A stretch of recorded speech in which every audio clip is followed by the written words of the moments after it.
Welcome to my channel named home tutor Mehedi. আজকে আমরা মূলত যে টপিকস নিয়ে আলোচনা করব সেটি হচ্ছে হজম শক্তি বৃদ্ধির 7টি টিপস।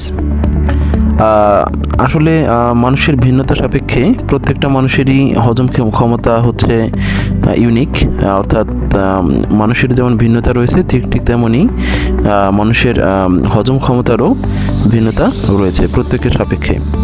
তো আমরা মূলত একটা কমন টপিকস নিয়ে আসলে আলোচনা করার চেষ্টা করব যে কিভাবে আমাদের এই হজম শক্তিকে বৃদ্ধি করা যায়, সেই টপিকস নিয়ে আজকে আলোচনা করার চেষ্টা করব। তো সর্বপ্রথম যে এই যে আমরা যেই খাবারগুলো খাচ্ছি সেটা যদি সঠিকভাবে হজম না হয় তাহলে আলটিমেটলি আমাদের শরীরে কি হতে পারে, সেই বিষয়গুলোর ভিতরে হচ্ছে 1 নম্বর হচ্ছে অবেসিটি, অর্থাৎ আমাদের বডিটা আসলে মোটা হয়ে যেতে পারে বা স্থূলকায় হয়ে যেতে পারে, অর্থাৎ প্রপারলি আমাদের খাবারটা হচ্ছে ডাইজেস্ট হচ্ছে না বা হজম হচ্ছে না। তো এই হজম না হওয়ার কারণে সাধারণত এই আমাদের বডিতে নানান ধরনের সমস্যা হতে পারে। এর ভিতর প্রধান একটা কারণ হচ্ছে এই অবেসিটি, মানে এই প্রধান একটি ফলাফল হচ্ছে এই অবেসিটি। এরপরে সাধারণত কি যে ম্যালনিউট্রিশন, যেহেতু আমি যে খাবারটা খাচ্ছি সেটা সঠিকভাবে ডাইজেস্ট হচ্ছে না, ঠিক সেই কারণে আমার সঠিকভাবে আমার খাবার থেকে যে পুষ্টিটা শরীর পাওয়ার কথা ছিল সেটি পাচ্ছে না শরীর। তো আলটিমেটলি এটা কিন্তু আমাদের জন্য একটা বিশাল সমস্যা। তো আরও নানান ধরনের সমস্যা সৃষ্টি হতে পারে খাবার হজম না হলে। তো এই হলো আমাদের মূল টপিকসগুলো, যে এখন এই খাবার যেহেতু আমরা খাবার খাচ্ছি, তো খাবার থেকে যদি আমরা আলটিমেটলি যদি পুষ্টিটা না পাই তাহলে আমাদের জন্যই সেটা ক্ষতিকর। তো কিভাবে সেই খাবারটাকে আমরা ডাইজেস্ট করতে পারি এবং সেখান থেকে আমাদের অপটিমাম লেভেলের পুষ্টিটা আমাদের শরীরে ইনটেক করতে পারি, সেই ব্যাপারে আরও কিছু আমরা টিপস নিয়ে আজকে আলোচনা করব। প্রথম যে সলিউশনটা প্রথমে আসে হচ্ছে এক্সারসাইজ। সায়েন্টিস্টরা প্রমাণ করেছে যে আমরা যদি রেগুলারলি এক্সারসাইজ করি তাহলে আমাদের হজম ক্ষমতাটা আলটিমেটলি বেড়ে যায়। তো আমরা প্রতিদিন চেষ্টা করব 20 থেকে 30 মিনিট এক্সারসাইজ করার, তাহলে এটা আমাদের জন্য খুবই হেল্পফুল হবে। সেকেন্ড যে বিষয়টা সেটা হচ্ছে যে ডিপ ব্রেথিং, অর্থাৎ গভীরভাবে শ্বাস প্রশ্বাস নিতে হবে। অর্থাৎ এটা হচ্ছে কি করবে, আমাদের পাকস্থলীতে থাকা যে সেলগুলা সেখানে অক্সিজেন সরবরাহ বৃদ্ধি করবে এবং আলটিমেটলি সেখানকার যে ডাইজেশন যে প্রক্রিয়াগুলো আছে বা প্রসেসগুলো আছে সেগুলোকে ডেভেলপ করবে। অর্থাৎ সেখানে অক্সিজেনের সরবরাহটাকে আলটিমেটলি বাড়াতে হবে। আর এই ডিপ ব্রিথিংটা কীভাবে নিতে হবে, অর্থাৎ সেটা হচ্ছে কি যে আমাদের একটা নাক আমরা আটকে রেখে আস্তে আস্তে আস্তে আস্তে শ্বাস নেব এবং মুখ দিয়ে আমরা সেই শ্বাসটা বের করানোর চেষ্টা করব এবং সেই টোটাল প্রসেসটা হবে একদম স্লোলি। যদি আমরা এই প্রসেসটা যদি কন্টিনিউয়াসলি করতে পারি, একটা সময় দেখা যাবে যে আমাদের পুরো বডিটা শুধুমাত্র আমাদের যে পাকস্থলীর যে অ্যাক্টিভিটিটাই ভালো হবে না, আমাদের ব্রেনটাও কিন্তু সেক্ষেত্রে ভালো থাকবে। এরপরে 3 নম্বর যে সলিউশনটা হচ্ছে আর্লি স্লিপ।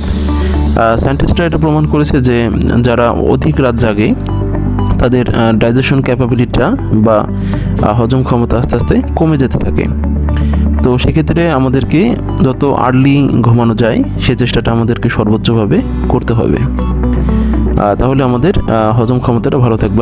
বিকজ আমরা জানি যে রাত 9টা বা 10টার পর থেকে আমাদের শরীরের যে যত গুরুত্বপূর্ণ অর্থাৎ মাস্টার যে হরমোনগুলো সেই হরমোনগুলো রিলিজ হতে থাকে। তো আলটিমেটলি সেই হরমোনগুলোর অ্যাক্টিভিটি যদি ভালো না থাকে বা হরমোনগুলো যদি প্রপারলি রিলিজ না হয় আমাদের শরীর থেকে, তাহলে আমরা কিন্তু আমাদের পুরা বডির যে অ্যাক্টিভিটি বা আমাদের যে ডাইজেশন ক্ষমতা বলেন, কারণ হরমোনালের সাথেও কিন্তু এই ডাইজেশনের একটা লিঙ্ক আছে, তো ওটা যদি সঠিকভাবে অ্যাক্টিভ না থাকে তাহলে আমাদের ডাইজেশনটাও কিন্তু সঠিকভাবে হবে না।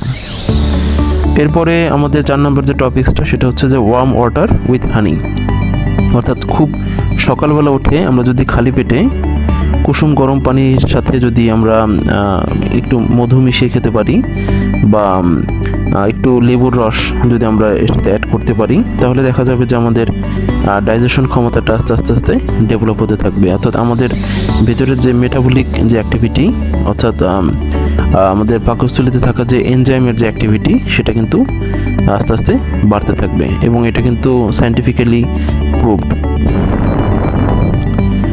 5 নম্বর যে টপিকসটা সেটা হচ্ছে প্লেন্টি ওয়াটার, অর্থাৎ প্রচুর পরিমাণে পানি খেতে হবে। অর্থাৎ আমরা যখন খাই তার আগে আমরা যদি 1 গ্লাস পানি খেতে পারি, বা খাবার একটা রুলস আছে হচ্ছে যে আমরা যখন খাই ঠিক তখনই কিন্তু পানি খাওয়া যাবে না। খাওয়ার দেখা যাচ্ছে যে আধা ঘন্টা পর আমাদেরকে পানি খেতে হবে। এটা অনেকেই ভুল করে, তো এই ব্যাপারে আমাদের সকলকেই সতর্ক থাকা উচিত। কারণ আমরা জানি আমরা যখন খাবারটা খাই ঠিক তখন আমাদের পাকস্থলীতে যে গ্যাস্ট্রিক জুস সেটা রিলিজ হয়। তো আমরা যদি তখনই পানিটা খাই তাহলে সেই গ্যাস্ট্রিক জুসটা কিন্তু হয়ে যাবে, আরও বেশি তরল হয়ে যাবে এবং বেশি পাতলা হয়ে যাবে। ঠিক তখন ওইটা কিন্তু আর প্রপারলি কাজ করবে না। এই জন্য পানিটা খেতে হবে খাওয়ার অনেকক্ষণ পরে। আচ্ছা, এরপরে আরেকটা রুলস আছে হচ্ছে 6 নম্বর, সেটা হচ্ছে কি গ্রিন টি। আমরা অ্যাজ ইউজুয়াল যে চাটা খাই সে চার পরিবর্তে যদি আমরা গ্রিন টিটা খাই তাহলে দেখা যাবে যে আমাদের মেটাবলিক অ্যাক্টিভিটি থেকে শুরু করে আমাদের এই গ্রিন টির যে উপকারিতা সেটা কিন্তু আমরা জানি অনেকেই, যে এটার যে কত ধরনের উপকারিতা আছে সেটা আসলে আজকে এই ভিডিওতে আমরা বলে শেষ করতে পারবো না। সেটা নিয়ে হয়তো বা আরেকটা দিন আমরা ভিডিও করব। তবে এটা আমাদের মাথায় রাখতে হবে যে গ্রিন টিটা কিন্তু আমাদের মেটাবলিক অ্যাক্টিভিটি এটা কিন্তু বাড়িয়ে দেয়। এটা কিন্তু বিজ্ঞানীরা এটা নানানভাবে এটা প্রমাণ করেছে আর কি। তো আমরা ওই নর্মাল চায়ের পরিবর্তে আমরা গ্রিন টিটা আমাদের রেগুলার খাবারের ভিতরে রাখতে পারি। এবং 7 নম্বর যে টপিকটা সেটা হচ্ছে যে ইয়োগার্ট থেরাপি বা দই। আমরা জানি যে প্রোবায়োটিকের যে অ্যাক্টিভিটি, যে এই প্রোবায়োটিকগুলো আমাদের গাটে থাকে, পাকস্থলীতে থাকে। সেই পাকস্থলীতে থাকা এই ব্যাকটেরিয়াগুলো কিন্তু আমাদের জন্য খুবই হেল্পফুল এবং আমাদের খাবার হজম থেকে শুরু করে আমাদের ব্রেনের অ্যাক্টিভিটি ভালো রাখে, আমাদের মুডটা ভালো রাখে। সার্বিকভাবে যদি আমরা এই প্রোবায়োটিকটা যদি খেতে পারি তাহলে কিন্তু আমাদের যে হজমের যে অ্যাক্টিভিটি সেটা কিন্তু বাড়তে থাকবে। তো এর ভিতর হচ্ছে যে এখন এই প্রোবায়োটিকগুলো আমরা কোথায় পাবো, প্রশ্ন আসতে পারে। এই প্রোবায়োটিকগুলো আমরা পাবো মূলত হচ্ছে টক দইয়ের ভিতরে পেতে পারি বা মিষ্টি দইয়ের ভিতরে পেতে পারি। এরপর হচ্ছে যে ফার্মেন্টেড যে সমস্ত ফুডগুলো আছে সেই ফুডগুলোর ভিতরে আমরা এই প্রোবায়োটিকগুলো পেতে পারি। তো আমরা যারা ফার্মেন্টেড খাবারগুলো খেতে অভ্যস্ত, বিশেষ করে যে যারা দই খেতে অভ্যস্ত, তারা এই দইয়ের মধ্য দিয়ে কিন্তু আমাদের এই হজম প্রক্রিয়ার যে অ্যাক্টিভিটিটা সেটা কিন্তু আমরা অ্যাক্সেলারেট করতে পারি। তো এটা আমাদেরকে মাথায় রাখতে হবে। আর বাজারে একটা সাপ্লিমেন্ট পাওয়া যায় এই প্রোবায়োটিকের। যদি কোনো ব্যক্তি যদি একান্তই প্রয়োজন হয় আমাকে আমার কমেন্ট বক্সে আপনি জানাতে পারেন, আমি সেটার সাপ্লিমেন্টের নাম বলে দেব। তো যাই হোক, এটা হচ্ছে আমাদের আজকের টপিকস। তো সবাই চেষ্টা করব আমাদের এই হজম প্রক্রিয়াটাকে কীভাবে বাড়ানো যায় সেটা জানার জন্য এবং সেটাকে সঠিকভাবে পালন করার জন্য। ধন্যবাদ সকলকে, আমার চ্যানেলের সাথেই থাকুন।